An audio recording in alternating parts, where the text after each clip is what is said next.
বাংলা ক্লাসে সবাইকে স্বাগতম। সবার আগে চ্যানেলটা সাবস্ক্রাইব করে রাখবে, নিচে রেড কালারের বাটনটা ক্লিক করে রোজকার ভিডিওগুলো দেখার জন্য বেল আইকনটা অবশ্যই হিট করে রাখবে। যারা অলরেডি সাবস্ক্রাইব করে রেখেছো তাদেরকে আমি বলছি বেল আইকনটা অবশ্যই হিট করে রাখবে, তাহলে নোটিফিকেশন স্ক্রিনে চলে যাবে, সমস্ত কিছু তোমাদের পড়াগুলো রেডি হয়ে যাবে কিন্তু, ঠিক আছে?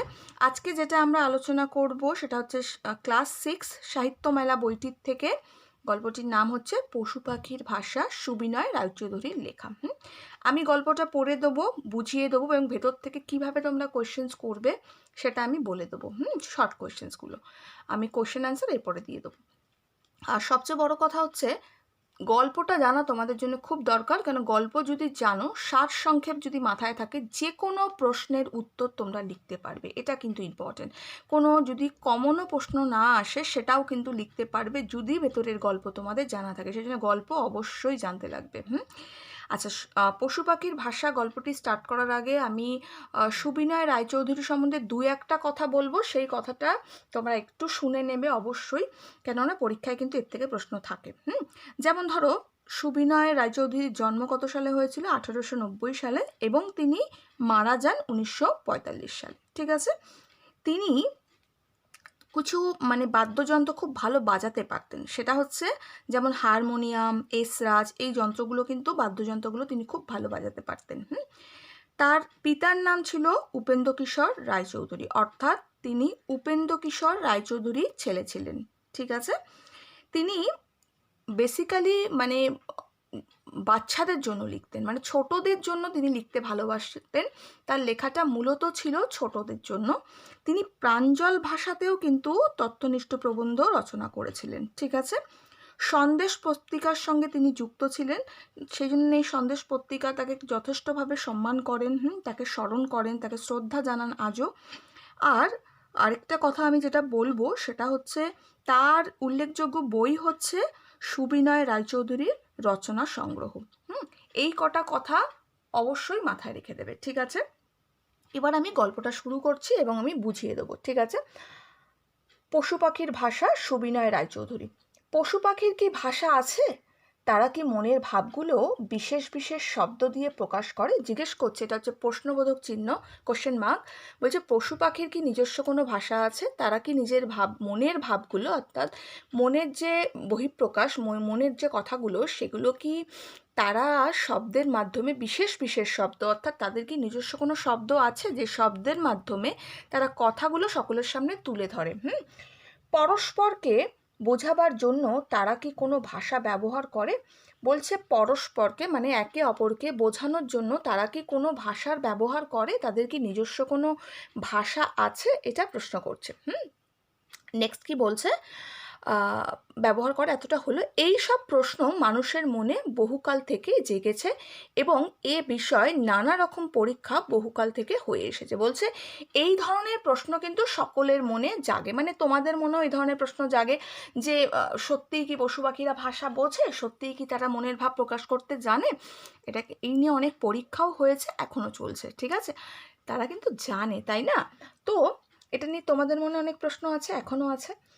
পশু পাখিরা অবশ্যই মানুষের অনেক কথারই অর্থ বোঝে। সত্যি কথা এটা, পশু পাখিরা অবশ্যই অবশ্যই, অবশ্য যাকে বলা হয়, মানুষের মনের কথার অনেক অর্থ বোঝে, মানুষের অনেক কথারই অর্থ বোঝে, তারা বোঝে। বুদ্ধিমান জীব যেমন কুকুর, বনমানুষ, ঘোড়া। বুদ্ধিমান জীব কি হলো? বুদ্ধিমান জীবগুলো কুকুর, বনমানুষ, ঘোড়া, মাথায় থাকে যেন, দাগ দিতে হবে। তাদের মানুষে দেওয়া নাম শুনলেই কান খাড়া করে। কান খাড়া করে। জিজ্ঞেস তোমাদের প্রশ্ন আসতেই পারে, কোন কোন প্রাণীরা মানুষের ডাক শুনলে কান খাড়া করে থাকে, বা মানুষের ডাকে সাড়া দিয়ে থাকে? এই ধরনের প্রশ্ন, শর্ট কোয়েশ্চেন্স, এটা মাথায় রেখো। নাম ধরে ডাক দিলে কাছে আসে। হ্যাঁ, নাম ধরে যদি ডাকে, তোমার বাড়িতে যদি একটা ডগি থাকে, তুমি যদি তাকে ধরো একটা জিমি বলে ডাকছো, বা তুমি যে নামটাই তাকে দিয়েছো সেটা বলে যদি তুমি তাকে সম্বোধন করো, অর্থাৎ ডাকো, সে কিন্তু তোমার কথায় অবশ্যই সাড়া দিয়ে থাকে, তাই না? মুরগিরা তি তি ডাক শুনে আসে, হাঁস সই সই ডাক শুনে আসে, ছাগল অর ডাক শুনে আসে। কার কোনটা ডাক, দাগ দিয়ে নিতে হবে, ঠিক আছে? হাতি তো মাহুতের কথা শুনেই চলে। মাহুত কাকে বলে? হাতি মাহুতের কথা শুনে চলে। মাহুত কাকে বলে? মাহুত বলছে হাতির যে চালক বা পরিচালক তাকে আমরা মাহুত বলে থাকি। এটা মাথায় রাখতে হবে এবং দাগ দিতে হবে। মাহুতের ভাষায় মাহুতের ভাষা হচ্ছে পূর্ববঙ্গের, ঠিক আছে। বৈঠো, বৈঠো হচ্ছে বসো, বৈঠো মানে বসো, মাথায় থাকে যেন মাহুতের ভাষা কোনটা, এগুলো কিন্তু দাগ দিতে হবে। বৈঠো মানে বসো। তেরে মানে কাত হও। তেরে মানে কি? কাত হও। ভরি মানে পিছনে যাও। ভরি মানে কি? পিছনে যাও। মাইল মানে সাবধান হও। মাইল মানে কি? সাবধান হও। কুকুরেরাও কথা শুনে হুকুম পালন করতে ওস্তাদ। কুকুর যারা হয় মানে ডগি যারা হয় তারাও কিন্তু কথা শুনে আমাদের হুকুম মানে আমরা যে কথাটা বলি সেটা তারা পালন করতে একেবারে ওস্তাদ, মানে আমাদের কথা শোনে। সত্যি কথা। ইভেন এটাও তোমরা জানো, কুকুরকে বেসিক্যালি পুলিশের যেটা শনাক্তকরণ হয়, যে কাউকে চোর ধরা এইসব শনাক্তকরণ যেগুলো হয় সেগুলোতেও, বা কোনো জায়গায় যদি কেউ কোনো কিছু লুকিয়ে রাখে সেটা শনাক্ত করার জন্য কিন্তু কুকুরকে ইউজ করা হয়ে থাকে, ব্যবহার করা হয়ে থাকে, কুকুরের সেখানে কাজে লাগে। তো সেটা আমরা জানি, ঠিক আছে। তো কুকুর হচ্ছে সবার হুকুম খুব ভালো করে পালন করে। অবশ্যই সেসব কথার অর্থ তাদের শেখাতে হয়, নিশ্চয়ই তাদেরকে ট্রেন করতে হয়, ট্রেনিং দিতে হয় তাদেরকে, মানে শিক্ষা দিতে হয় তাদেরকে, তবে গিয়ে তারা সেটা পারে, তাই তো। নেক্সট কি বলছে? পশুরা মানুষের ভাষা কিছু কিছু বোঝে বটে, কিন্তু সে ভাষা তো তারা বলতে পারে না। না, বলতে পারে না। মানুষের ভাষা বোঝে, কিন্তু পশু যারা হয় মানুষের ভাষা বলতে পারে না, তেমন করে তারা বলতে পারে না মানুষের ভাষাটা, কিন্তু ঠিক আছে। এটা আমাদের মাথায় রাখতে হবে, ওকে। আর এটা অবশ্যই তোমাদেরকে দাগও দিতে হবে। পরস্পরকে সে ভাষা বুঝিয়ে দেওয়ার কোনো উপায় জানে না তারা, মানে পরস্পরকে কিভাবে তারা ভাষাটা, নিজেদের কথাটা বুঝিয়ে দেবে সেটার উপায় তারা জানে না। তাদের মুখের কয়েকটি বিশেষ শব্দ যে তাদের মনের ভাবকে প্রকাশ করে, সে বিষয়ে কোনো সন্দেহ নেই। যেমন কিছু বিশেষ শব্দ হয় যে শব্দের সাহায্যে মানুষের কাছে তারা নিজেদের ভাষাটা প্রকাশ করে, বা তাদের যে অন্য সাথী আছে তাদের কাছেও তারা নিজের মনের ভাষাটাকে প্রকাশ করে থাকে। বেড়াল বা কুকুর ঝগড়া করার সময় যে শব্দ করে, কান্নার সময় সে শব্দ করে না। ইম্পর্টেন্ট। বেড়াল বা কুকুর শব্দ করে, যেটা ঝগড়া যখন করে তাদের যে আওয়াজটা তারা করে, তারা যখন কাঁদে তখন কিন্তু সেই আওয়াজটা তারা করে না। দূর থেকে শুনলে বোঝা যায় ঝগড়া করছে কি কাঁদছে। যখন আমরা দূর থেকে শুনি তখন আমরা সেটা ধরতে পারি বা বুঝতে পারি তারা কাঁদছে নাকি ঝগড়া করছে, ঠিক আছে। কুকুরের ঝগড়া বা রাগের শব্দ ঘেউ আছে, দাগ দিতে হবে। কুকুরের ঝগড়া বা রাগের শব্দ হচ্ছে ঘেউ আছে। ভয় বা কান্নার শব্দ কেউ আছে। খুব ইম্পর্টেন্ট। কুকুর যদি তোমাকে প্রশ্ন করে যে কুকুর যখন ঝগড়া করে কেমন করে ডাকে, ঘেউ করে, আবার যখন ভয় পায় বা কাঁদে কেমন করে ডাকে, কেউ করে। দুটো ওয়ার্ড কিন্তু ইম্পর্টেন্ট, দাগ দিয়ে নিতে হবে। জাতভেদে শব্দের টানে ও গাম্ভীর্যে যা একটু তফাৎ। এই কথাটার মানেটা কি? জাতভেদে তাদের কথার টানে, মানে শব্দের টানে বা গাম্ভীর্যে একটু তফাৎ। মানে তোমরা দেখবে যদি তোমরা কুকুরকে ফলো করে থাকো, যেটা অ্যালসেসিয়ান ডগি হয়, কুকুর হয়, তার ভয়েসটা কীরকম, মানে গলার আওয়াজটা কীরকম, একটু গম্ভীর টাইপের, একটু অনেক গম্ভীর আওয়াজ তার। আবার যে ছোট্ট যে সাদা রঙের কুকুরগুলো হয় সেগুলো হচ্ছে তাদের গলার আওয়াজটা কিন্তু অন্যরকম, ঠিক আছে। আবার যেটা রাস্তায় যে কুকুরগুলো আমরা দেখতে পাই তাদের গলার আওয়াজটা কিন্তু অন্যরকম। তো সেটাই বলছে তাদের মধ্যে গাম্ভীর্যে একটু তফাৎ আছে, ঠিক আছে, এ কথা ঠিকই, কিন্তু যে কথাটা বলছে সেটা তাদের যে ডাকটা আছে, ঝগড়ার সময় যে ডাক বা কান্নার সময় যেটা ডাক, সেটা মোটামুটি একই আছে। আচ্ছা, এখানে একটা লাইন আমি বাদ পড়ে গেল। আচ্ছা, না, ঠিকই আছে, ঠিক আছে। তো গাম্ভীর্যে তফাৎ আছে। বেড়ালের তেমনি সাধারণ আওয়াজ ম্যাও, মিউ ইত্যাদি আছে। রাগ বা ঝগড়া আওয়া আছে, ঠিক আছে। মানে হচ্ছে বিড়ালরা সাধারণত যখন আওয়াজ করে তখন ম্যাও বা মিউ, এটা দাগ দিতে হবে, ম্যাও বা মিউ করে শব্দ করে। আবার যখন তারা ঝগড়া করে তখন হচ্ছে ওয়াও, তখন কিন্তু মিউ বা ম্যাও বলে না, তখন ওয়াও ডাক দিতে হবে, ঠিক আছে? তো এভাবে আওয়াজ করে। দূর থেকে শব্দ শুনেই বোঝা যায় ঝগড়া করছে কি কাঁদছে। ঠিকই কথা। যখন আমরা বেড়ালের কাঁদে তখন আমরা বুঝতে পারি যে ওরা কাঁদছে, বা যদি ঝগড়া করে সেটাও আমরা বুঝতে পারি যে ওরা ঝগড়া করছে, ঠিক আছে?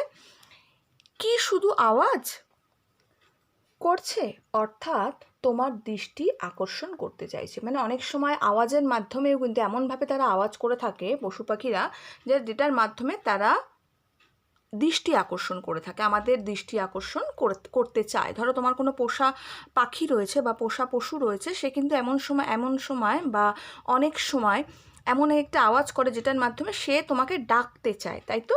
তো সেটাই বলছে, অনেক পশুই এই ধরনের শব্দ করে থাকে, অনেক পশুরাই কিন্তু এই ধরনের শব্দ করে থাকে। পাখিরাও ভয়, রাগ প্রভৃতি প্রকাশ করার জন্য বিশেষ বিশেষ শব্দ উচ্চারণ করে থাকে। শুধু যে পশু, যে আমি এক্ষুনি বললাম, শুধু পশুরাই নয়, পাখিরাও কিন্তু নিজেদের মনের ভাবকে, মনের রাগকে, মনের ভয়কে প্রকাশ করার জন্য বা মনের খুশিকেও প্রকাশ করার জন্য কিন্তু বিশেষ বিশেষ শব্দ উচ্চারণ করে থাকে। বিপদের সময় পরস্পরকে জানাবার উপায়ও পশু পাখিদের বেশ জানা। বলছে যে যখন তারা বিপদে পড়ে, অর্থাৎ কোনো অসুবিধায় পড়ে, তখন একে অপরের কাছে কীভাবে সাহায্য চাইবে বা কী করে একে অপরকে জানাবে, কী করে ডাকবে, সেটার জন্য কিন্তু তাদের আলাদা ভাষা আছে, শব্দ আছে, সেই উপায়টাও কিন্তু তাদের জানা আছে, সেটাই বলছে।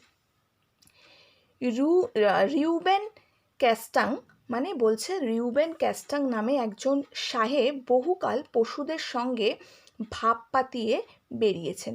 বলছে রিউবেন ক্যাস্টাং নামে একজন মানুষ, নামটা দাগ দিতে হবে, একজন সাহেব যাকে বলা হচ্ছে, বহুকাল তিনি পশুদের সঙ্গে কিন্তু সময় কাটিয়েছেন, টাইম কাটিয়েছে যাকে বলা যেতে পারে। তিনি বলেন, আমি পশুর ভাষা বেশ বুঝি।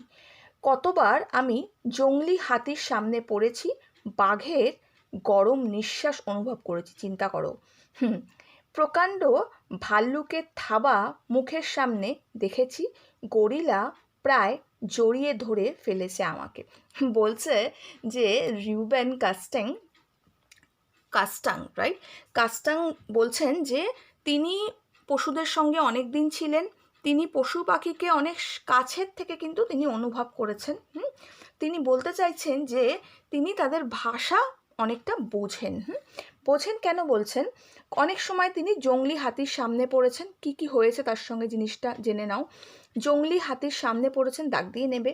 বাঘের গরম নিঃশ্বাস অনুভব করেছে। প্রকাণ্ড ভাল্লুকের থাবার মুখে তিনি পড়েছেন, মানে বাঘের গরম নিঃশ্বাস তিনি অনুভব করেছেন, অর্থাৎ বাঘের সামনে তার সামনে হয়তো থাবা নিয়ে দাঁড়িয়ে গেছে বাঘ, তখনই তিনি গরম নিঃশ্বাসটা অনুভব করে থাকবেন, তাই না? তো নিঃশ্বাস অনুভব করেছেন। প্রকাণ্ড ভাল্লুকের থাবার মুখে সামনে তিনি পড়েছেন, ভাল্লুকের সামনেও তিনি পড়েছেন। গরিলা প্রায় জড়িয়ে ধরে ফেলেছে আমাকে, গরিলা অনেক সময় তাকে জড়িয়ে ধরে ফেলেছে, ঠিক আছে? মানে কি ঘটনা তার সঙ্গে হয়েছে এটা বেসিক্যালি আমাদেরকে জানিয়েছে। আর এটা কিন্তু অবশ্যই দাগ দিয়ে নিতে হবে। আচ্ছা, আরেকটা কথা এখানে বলবো, যেটা হচ্ছে গরিলাটা কি? এটা তোমার মাথায় কোশ্চেন আসতে পারে, গরিলা সম্বন্ধে নিশ্চয়ই শুনেছ। গরিলা হচ্ছে একটা প্রাইমেটদের মধ্যে আকৃতিতে বৃহত্তর। গরিলা হলো প্রাইমেটদের মধ্যে আকৃতিতে, মানে চেহারায় বৃহত্তর, অনেকটা বড়। এরা প্রাইমেট পরিবারের এক ধরনের তৃণভোজী প্রাণী কিন্তু। মাটিতে তারা বাস করে, এবং এদেরকে বেসিক্যালি কোথায় দেখতে পাওয়া যায়? এদেরকে আফ্রিকা মহাদেশের জঙ্গলে দেখতে পাওয়া যায়। আচ্ছা, এখন তোমার মাথায় প্রশ্ন আসতে পারে যে প্রাইমেটটা তাহলে কি, তাই তো? প্রাইমেট হচ্ছে যেটা মানুষ প্রজাতীয় যেসব প্রাণীগুলো থাকে তাদেরকে প্রাইমেটদের মধ্যে পড়ে থাকে তারা। যেমন ধরো মানুষ, বানর, হনুমান, গরিলা, এই সব ধরনের যেসব প্রাণীগুলো আছে এরা হচ্ছে সব প্রাইমেট প্রজাতির প্রাণীর মধ্যে পড়ছে, ঠিক আছে? তো এটা কিন্তু মাথায় রাখতে হবে, এটা আমি বলে দিলাম তোমাদের প্রাইমেটটা কি আছে জিনিসটা, ঠিক আছে? তো গরিলা তাহলে কি হলো তোমরা বুঝতে পারলে, গরিলার ব্যাপারটা তোমরা বুঝতে পারলে তাহলে। তো সেই বলছে যে গরিলার সামনেও অনেক সময় তিনি পড়েছেন।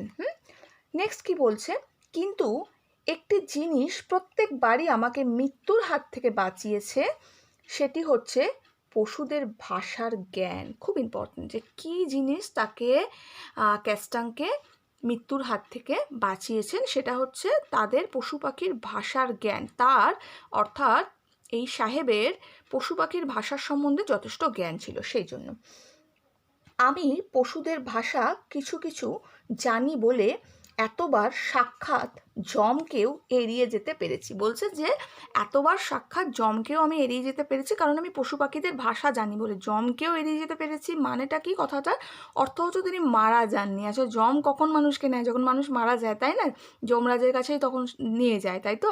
তো যমকেও এড়াতে পেরেছি মানে তার মৃত্যু হয়নি এই রিজনে, এই কারণে যে তিনি পশু পাখির ভাষাটা তিনি জানেন। কারণ তিনি পশু পাখি নিয়েই সারাক্ষণ চর্চা করছেন, পশু পাখির সঙ্গে আছেন, পশু পাখির সঙ্গে সময় কাটাচ্ছেন। তো পশু পাখির ভাষাটা যদি তিনি না জানতেন, এতদিনে তিনি যা যা ঘটনা আমরা দেখলাম তার সঙ্গে হয়েছে, তিনি কিন্তু মারা যেতেন, তাই তো? তো সেটাই বোঝাচ্ছে। ওকে, নেক্সট কি বলছে? তিনি আরও বলেন, সিংহকে যদি তারই ভাষায় বলতে পারো তুমি তার বন্ধু, তাহলে অনেকটা নিরাপদ হবে। বলছে সিংহকে যদি তুমি তার ভাষায় বলতে পারো যে তুমি তার বন্ধু, তাহলে ব্যাপারটা অনেকটা নিরাপদ হবে। মানে তোমাকে সে আহত করবে না বা তোমাকে সে অতটা ক্ষতি করবে না। এই জায়গায় কিন্তু আমি তোমাদের সবাইকে একটা কথা বলবো, তা বলে কিন্তু যে তুমি চিড়িয়াখানায় সিংহ দেখতে গেলে তার ঘরের সামনে চলে গেলে সেটা কিন্তু করো না, ঠিক আছে? যে বিজ্ঞানী বা যে যারা এইসব ঘটনাগুলোর সঙ্গে যুক্ত থাকে, যে সাহেবরা তারা যুক্ত থাকে, তারা কিন্তু খুব মানে তারা কিন্তু এই নিয়ে অনেক ট্রেনিং নিয়েছেন, তারা ব্যাপারটা জানেন, পশু পাখির ভাষা জানেন, পশু পাখিকে ট্রেন করতে জানেন, ঠিক আছে? আমরা তো সাধারণ, আমরা তো এগুলো জানি না, না? তো কখনো কিন্তু এই যে সিংহের সামনে চলে যাবে বা খাঁচার সামনে চলে গিয়ে দাঁড়িয়ে গেলে, খাবার দিতে গেলে, এগুলো কিন্তু কখনো করতে যাবেন না, ঠিক আছে? আচ্ছা, নেক্সট কি বলছে?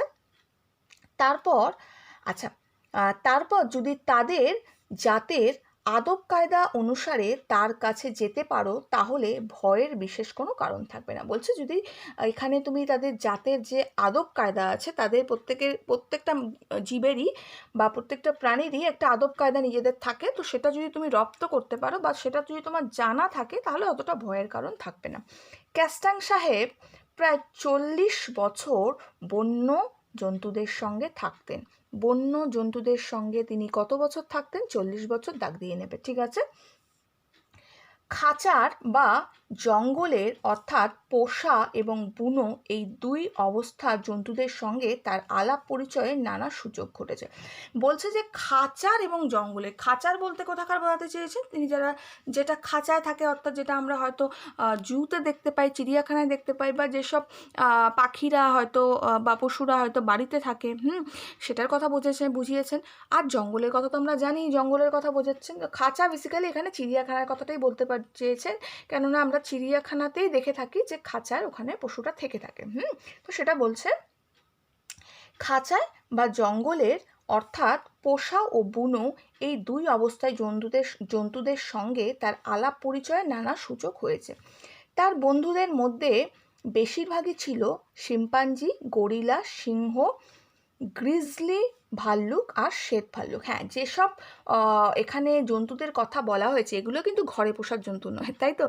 নয় এগুলো আমরা চিড়িয়াখানায় দেখবো, আর নয় এটা আমরা কিন্তু জঙ্গলে দেখে থাকবো, ঠিক আছে? তো এই দুই ধরনের যে প্রাণী আছে, জন্তু আছে, সেগুলোর সঙ্গে মিস্টার যে ক্যাস্টাং সাহেব যিনি আছেন, তার সঙ্গে অলরেডি পরিচিত ছিল। এই দুই ধরনের এই যে জন্তুগুলোর সঙ্গে, ঠিক আছে? এখানে আমি কিছু কথা বলে দেবো এই জায়গায় বলার সময়। সেটা হচ্ছে শিম্পাঞ্জি কাকে বলছে তোমরা জানো নিশ্চয়ই। শিম্পাঞ্জি হচ্ছে বানর জাতীয় এক প্রকারের স্তন্যপায়ী প্রাণী, যেটা সে বানরের মতো দেখতে হয়। এই ধরনের স্তন্যপায়ী যে প্রাণী আছে সেটাকে আমরা বলে থাকি শিম্পাঞ্জি, ঠিক আছে? তো শিম্পাঞ্জির কথা আমরা জানতে পারলাম। তারপরে গরিলার কথা আমি বলে দিয়েছি তোমাকে, সিংহর বিষয়ে কিচ্ছু বলার নেই, জানো তুমি সিংহের কথা। আর গ্রিজলি ভাল্লুক মানে গ্রে কালার, গ্রে কালারের ভাল্লুকের কথা এখানে বলা হয়েছে, ঠিক আছে? এই যে গ্রিজলি ভাল্লুক আছে, গ্রে মানে ছাই কালার, আর শ্বেত ভাল্লুক, ঠিক আছে? গ্রিজলি মানে ভাল্লুক জানতে পারলাম আমরা, গ্রে কালারের যে ভাল্লুকটা হয় মানে ছাই কালারের যে ভাল্লুকটা হয়ে থাকে বেসিক্যালি, সেটা হচ্ছে গ্রিজলি ভাল্লুক। আর শ্বেত ভাল্লুক যেটা যেন ঠান্ডার দেশে বরফের জায়গায় যে ভাল্লুকগুলোকে দেখা যায় সেটাকে বলছে শ্বেত ভাল্লুক, ঠিক আছে? এগুলো মোটামুটি জানতে পারলে তোমরা। আচ্ছা, এবার কি বলছে? তিনি বলেন এই সব পশুর গলার শব্দের অবিকল নকল করার ক্ষমতা থাকায় শুধু যে বহুবার তার প্রাণ বেঁচেছে তা নয়, এদের সঙ্গে বন্ধুত্ব পাতাবার অনেক সুবিধা হয়েছে। বলছে যে তাদের যে ভাষাগুলো তিনি জানেন, সেজন্য তার যে প্রাণ বেঁচেছে, অনেক টাইম যে তিনি মারা যাননি, অর্থাৎ এই সব পশুদের, হিংস্র পশুদের হাত থেকে যে তিনি বেঁচেছেন শুধু তাই নয়, তিনি হিংস্র বলতে এখানে আমরা বলতে পারি যেটা সিংহের মুখে পড়েছিল, এরা তো হিংস্র পশুই না, তো সেটাই বলছি যে এদের হাত থেকে যে বেঁচেছেন তা নয়, তিনি বরঞ্চ এই ভাষাটা তার জানার জন্য তাদের সঙ্গে বন্ধুত্ব করতেও সুবিধা হয়েছে। একটা কথা সবসময় জেনে রাখতে হবে আমাদের, একটা পশু হিংস্র তখনই হয় যখন সে মনে করে তার কোনো ক্ষতি হতে পারে তোমার দ্বারা, ঠিক আছে? না হলে পশুরা কিন্তু ন্যাচারালি কাউকে নিজের খিদে না পেলে কাউকে কিন্তু ক্ষতি করতে চায় না, করে না। কিন্তু যখন সে ভয় পায়, সে তার ভাষাটা জানতে পারে না, বুঝতে পারে না, হয়তো কোনো মানুষ যদি তার সামনে গেল, সে হয়তো ভাবছে সে তার ক্ষতি করতে পারে, তখন কিন্তু সে তার ওপর নিজেকে বাঁচানোর জন্য আক্রমণ করে থাকে। সেই জন্য আমাদের কিন্তু এগুলোর থেকে সবসময় নিজেদেরকে সাবধান রাখা উচিত, তাই না? তো যাই হোক, বহু টাইম তাকে এই ধরনের পশুর ভাষা জানার জন্য তিনি বেঁচেওছেন অনেক সময় কেস্টাং সাহেব, আবার তাদের সঙ্গে বন্ধুত্বও হয়েছে, ঠিক আছে? কি বলছে তারপরে, পশুরা শুধু শব্দের সাহায্যে কথা বলে না, দেখতে পাচ্ছ নিশ্চয়ই, নানা রকম ইশারাও বলে। বলছে শুধু তারা যে শব্দের সাহায্যে কথা বলে তা না, অনেক সময় তারা ইশারা করেও কিন্তু কথা বলে থাকে। মানে নিজেদের ইশারা করে বোঝায়। ইশারা মানে ধরো তোমার কাছ থেকে আমার ডাস্টারটা দরকার, ঠিক আছে? আমি তোমাকে ইশারা করে বলছি যে ডাস্টারটা তুমি আমাকে দাও, হাতটা নেড়ে তোমাকে, বা হাতটা নেড়ে তোমাকে আমি দেখালাম যে ডাস্টারটা আমাকে দিতে, তো সেরকমই, বা চকটা আমাকে দাও, তো আমি তোমাকে হাতটা, বা তোমার কপিটা আমাকে চেক করো, আমি তোমাকে হাতটা নেড়ে দেখালাম, ইশারা করলাম, তো এটাকে ইশারা বলা হয়, ঠিক আছে? মুখে বললাম না যে তুমি আমাকে ডাস্টারটা দাও, বা তোমায় আমি মুখে বললাম না তুমি তোমার কপিটা চেক করো, তোমাকে আমি ইশারা করলাম, হাত নেড়ে তোমায় দেখালাম যে তুমি জিনিসটা আমাকে দাও, এটাকে ইশারা বলা হয়, ঠিক আছে? নেক্সট কি বলছে, কুকুরের লেজ নাড়া আর কান নাড়ার মধ্যে কত অর্থ আছে তা অনেকেই আমরা জানি, একেও ভাষা বলতে হবে। বলছে কুকুরের যে লেজ নাড়ছে বা কান নাড়ছে, সেটার মধ্যেও কিন্তু অনেক অর্থ আছে। কুকুর কখন লেজ নাড়ে, অনেক সময় খুশি হয়ে কুকুর লেজ নাড়ে, ঠিক আছে? তো কোন সময় সে লেজটা নাড়ছে বা কোন সময় যে কানটা নাড়ছে, তারও কিন্তু অনেক বোঝার ব্যাপার আছে, সেটা নিয়েও কিন্তু আমাদের অনেক বোঝার ব্যাপার আছে। একেও ভাষা বলতে হবে, একেও বলতে হবে ভাষা। নেক্সট কি বলছে, পোষা জন্তুরা নাকি জঙ্গলের জন্তুদের থেকে অনেক বেশি চেঁচামেচি করে। বলছে পোষা, এটা ইম্পর্টেন্ট, দাগ দিয়ে নেবে, ঠিক আছে? যে পোষা জন্তুরা কিন্তু জঙ্গলের জন্তুদের থেকে বেশি চেঁচামেচি করে, ঠিক আছে? পোষা কুকুর বা ঘোড়া কত চেঁচায়, কিন্তু জংলি কুকুর বা ঘোড়ার শব্দ বড় একটা শোনা যায় না। বলছে পোষা কুকুর আমাদের অনেক সময় ডাকার জন্য ঘেউ ঘেউ ঘেউ ঘেউ করতেই থাকে, তাই না? তো পোষা কুকুর অনেক বেশি চেঁচায়, পোষা ঘোড়া অনেক বেশি চেঁচায়, দাগ দিতে হবে। কিন্তু জংলি কুকুর বা ঘোড়া সেরকম শব্দ শোনা যায় না। জঙ্গলের পশুকে সর্বদাই প্রাণ বাঁচিয়ে চলতে হয়। বলছে জঙ্গলের যে পশু আছে তাকে কিন্তু সবসময় প্রাণ বাঁচিয়ে চলতে হয়, কিন্তু জংলি কুকুর বা ঘোড়ার শব্দ, আচ্ছা বড় শোন, এটা বললাম আমি, প্রাণ বাঁচিয়ে চলতে হয়, তাই তারা স্বভাবতই নীরব। কি বলছে, নীরব মানে চুপচাপ থাকে কিন্তু তারা সবসময়, ঠিক আছে? যে তাদের কিন্তু জংলি পশুকে সর্বদাই প্রাণ বাঁচিয়ে চলতে হয়, সেই জন্য তারা সবসময় নীরব। প্রাণ এই কথাটা কেন বলেছে, হয়তো তারা জঙ্গলে থাকে, তাই তো? হয়তো কোনো একটা পশু, হয়তো তোমার একটা জঙ্গলের কুকুর বা জঙ্গলের ঘোড়া, সে কিন্তু সবসময় চুপচাপ থাকে। কেন থাকে? যদি তার আওয়াজ বেশি শোনা যায়, যদি বাঘে তাকে খেয়ে নেয়, যদি সিংহ তার উপর আক্রমণ করে, এই ধরনের ভয় তাদের মধ্যে থাকে, বা কোনো হিংস্র প্রাণী যদি তাকে আক্রমণ করে, এই ভয়টা তাদের মধ্যে থাকে, সেই জন্য কিন্তু তারা বেশিরভাগ সময়টাই চুপ করে থাকে, বেশি কথা তারা বলে না, মানে বেশি আওয়াজ তারা বার করে না। পশুর মধ্যে শিম্পাঞ্জি, ওরাং ওটাং জাতীয় বন মানুষেরা ভাষা বিশেষ কিছু নেই। বলছে ওরাং ওটাং, শিম্পাঞ্জি, এদের বিশেষ ভাষা নেই। এখন তোমাদের আমি বলে দিয়েছি, শিম্পাঞ্জিটা বলে দিয়েছি, আমি ওরাং ওটাং কাকে বলে এবার একটু জেনে নাও।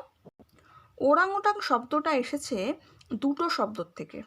যেমন ধরো ওরাং যে শব্দটা এসেছে সেটা হচ্ছে মানুষ বা লোক, আর হোটাং যে শব্দটা এসেছে সেটা হচ্ছে বন থেকে। তো সেই জন্যে এটা সম্পূর্ণ অর্থ দাঁড়ায় হচ্ছে বনের মানুষ বা বন মানুষ। ওরাং ওটাং মানে এটা আমরা ভাবতে পারি, জেনে নিতে পারি। ঠিক আছে, নেক্সট কি বলছে, জাতীয়, আচ্ছা ওরাং ওটাং জাতীয় বনমানুষদের ভাষা বিশেষ কিছু নেই। ঠিক আছে, ভালো কথা। শিম্পাঞ্জি বলছে পশুর মধ্যে শিম্পাঞ্জি আর ওরাং ওটাং জাতীয় যে বন মানুষগুলো আছে তাদের ভাষা কিন্তু বিশেষ নেই। বনের মধ্যে কয়েক জাতীয় বড় বানর ছাড়া অন্য সকলের ভাষার শব্দ অতি সামান্য। বলছে বনের মধ্যে কিছু বানর, অর্থাৎ মাঙ্কি যেটা বলা হয়, বানর ছাড়া সেটাকে বনের মধ্যে অন্য যে জাতীয় বানর ছাড়া অন্য সকলের ভাষার শব্দ অতি সামান্য, অন্য সবার তেমন কোনো ভাষার শব্দ নেই। ঠিক আছে, কেস্টাং সাহেব এই সব ভাষা নিয়ে বহু বছর গবেষণা করেছে। তাদের যে ভাষা আছে সেটা নিয়ে অনেক বছর গবেষণা তিনি করেছেন। তিনি জানতে পেরেছেন যে যেটা আমরা বললাম এক্ষুনি, যে বানর ছাড়া এদের, যেমন শিম্পাঞ্জি বা ওরাং ওটা, এদের যে কথা বলে বা আওয়াজ করে তার মধ্যে তেমন কোনো ভাষার কোনো প্রকাশ নেই, তেমন কোনো ভাষার প্রকাশ নেই, বানরের মধ্যে আছে। আচ্ছা, নেক্সট কি বলছে, তিনি বলেন ভালো করে লক্ষ্য করলে পশুদের মনের বিভিন্ন অবস্থার আওয়াজগুলি বেশ স্পষ্টভাবে ধরা যায়। এই সব তিনি বলছেন যে তিনি বলেন ভালো করে যদি আমরা অবজার্ভ করি বা ভালো করে যদি আমরা লক্ষ্য করি, পশুদের মনের বিভিন্ন অবস্থায় আওয়াজগুলি বেশ স্পষ্টভাবে ধরা যায়। মানে তার মনের অবস্থাগুলো কিন্তু তারা তার ভাষার মাধ্যমে, মানে আওয়াজের মাধ্যমে কিন্তু প্রকাশ করে থাকে। এই সব আওয়াজের অবিকল নকল করতে শিখলে পশুদের সঙ্গে ভাব পাতাবার সুবিধা হয়। যদি আমরা এই আওয়াজটা নকল করতে পারি, অর্থাৎ রপ্ত করতে পারি, তাহলে পশুদের সঙ্গে ভাব পাতানোটা, মানে পশুদের সঙ্গে নিজেদের ব্যবহারটা স্বাভাবিক করা, মানে বন্ধুত্ব করা যাকে বলতে পারো, সেটা কিন্তু অনেক সহজ। তারপরে কি বলছে, কেস্টাং সাহেব বলেন হাতি, সিংহ, বাঘ আর শ্বেত ভাল্লুকের কয়েকটির গায়ে হাত দেওয়ার আগে বিশেষ করে লক্ষ্য করতে হবে তোমার আওয়াজের জবাব সে দিচ্ছে কি না। ইম্পর্টেন্ট, এটা দাগ দিয়ে নিতে হবে। বলছে যে কাস্টাং সাহেব বলছেন যে কোন কোন প্রাণীগুলো দাগ দিয়ে নেবে, পশুগুলো যেগুলো আছে দাগ দিয়ে নেবে। হাতি, সিংহ, বাঘ আর শ্বেত ভাল্লুক, এদের গায়ে হাত দেওয়ার আগে লক্ষ্য করতে হবে, আমাদের এটা অবজার্ভ করতে হবে যে তাদের তোমার আওয়াজের জবাব সে দিচ্ছে কিনা। কিন্তু তোমরা কিন্তু এদের গায়ে হাত দিতে যেও না, বাঘ আর সিংহ, ভাল্লুক, এদের গায়ে কিন্তু কখনো হাত দিও না বাবা। ঠিক আছে, নেক্সট কি বলছে, তারপর খুব সাবধানে অত্যন্ত ধীরে এগিয়ে মেজাজ বুঝে তার গায়ে হাত দিতে হবে। বলছে তারপরে খুব আস্তে আস্তে গিয়ে যদি মনে হয় যে তার মেজাজটা ভালো আছে, তখনই তার গায়ে হাত দিতে হবে। বাঘের চেয়ে চিতা ঢের সহজে ভাব পাতায় আর পোষ মানে। বলছে বাঘ যেটা আছে তার চেয়ে, এটা কিন্তু দাগ দিয়ে নিতে হবে, বাঘ যেটা আছে তার চেয়ে চিতা যেটা আছে সেটা অনেক সহজে কিন্তু পোষ মানে। তার মুখটি দেখলেই অনেকটা বেড়াল বেড়াল ভাব মনে হয়। ঠিক আছে, কার মুখ দেখলে বেড়াল বেড়াল লাগে? চিতার কিন্তু। ঠিক আছে, তো দাগ দিতে হবে, মনে হয়। ভাল্লুক নিরামিষী বা লোভী। বলছে ভাল্লুক নিরামিষাশী বা লোভী, আর লোভী। তাকে খাবার দিলেই সে সহজে ভাব পাতায়। ঠিক আছে, বলছে ভাল্লুক লোভী এবং নিরামিষাশী। তিনি মানে সে, যদি তুমি তাকে খাবার দাও, সে কিন্তু সহজেই তোমার সঙ্গে ভাব পাতাবে, মানে বন্ধুত্ব করবে। নিরামিষাশী মানে কি? নিরামিষাশী মানে হচ্ছে যে মাছ মাংস যারা খায় না, সেটাকে বলা হচ্ছে নিরামিষাশী। মানে যারা তৃণভোজী বলতে পারো তুমি, যারা ফল টল এই ধরনের জিনিস খায়, মাছ মাংস খায় না, সেটাকে তারা নিরামিষাশী বলে, নিরামিষ খায় যারা। আর সেজন্য তার সঙ্গে ভাত পাকানো, এবং এটা দাগ দিয়ে নেবে, নিরামিষাশী ও লোভী, তার সঙ্গে সে খাবার দিলে সে তোমার সঙ্গে ভাব পাকাবে, মানে ভাব পাতাবে, বন্ধুত্ব করবে যাকে বলা হয়। আমিষাশী জন্তু কিন্তু কখনো খাবারের লোভে ভাব করে না। দাগ দিতে হবে কোন ধরনের জন্তু খাবারের লোভে ভাব করে না, নিরামিষাশী না আমিষাশী। এটা কিন্তু আমিষাশী। খাওয়ার সময় তার কারোর সঙ্গে ভাব নেই, খাবার সময় তার কারোর সঙ্গে কিন্তু কোনো ভাব নেই, মানে কোনো বন্ধুত্ব নেই। তখন সকলেই অবিশ্বাস, তখন সকলকেই সে কী করে, অবিশ্বাস করে।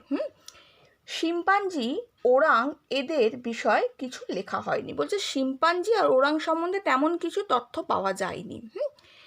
এরা তো মানুষেরই জাত ভাই। হ্যাঁ, আমি তোমাদের বললাম যে শিম্পাঞ্জি, ওরাং, বানর এগুলো হচ্ছে মানুষ প্রজাতির মধ্যে এরা পড়ছে, ঠিক আছে।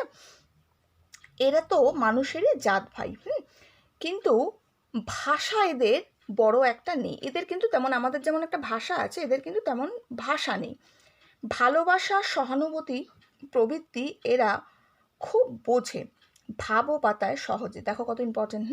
বলছে এদের নিজেদের কোনো ভাষা নেই, কিন্তু ভালোবাসাটা কিন্তু সবাই বোঝে, তাই না?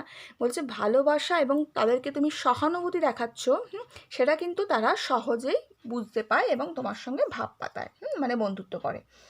এদের মনের ভাবই মুখে বেশি প্রকাশ পায়। বলছে এদের মনের ভাবই ওদের মুখে ফুটে ওঠে, যেটা বলছে।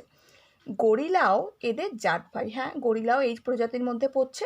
সেও অনেকটা এদের মতো, তবে একটু কম চালাক। গরিলা, তাহলে আমরা জানতে পারলাম গরিলা কিন্তু একটু কম চালাক, এত চালাক নয়, কিন্তু মানুষ প্রজাতির মধ্যেই সে পড়ছে, এদেরই জাত ভাই। ঠিক আছে, গল্পটা আমি পড়িয়ে দিলাম। আচ্ছা, 8 লাইনটা দাগ দিয়ে নেবে কিন্তু, ঠিক আছে, যে গরিলা একটু কম চালাক। তো গল্পটা আমি পড়িয়ে দিলাম, ভেতর থেকে প্রশ্ন ছোট ছোট যেগুলো আছে সেগুলো আমি বলে দিলাম। ভেতরের প্রশ্নগুলো অবশ্যই পড়বে, গল্পটা ভালো করে দেখবে। কোয়েশ্চেন অ্যান্সার করতে গেলে গল্প অবশ্যই জানতে হবে। বন্ধুদের সঙ্গে ভিডিওটা শেয়ার করে দেবে, লাইক করবে। আজকের জন্য এইটুকুই, টাটা।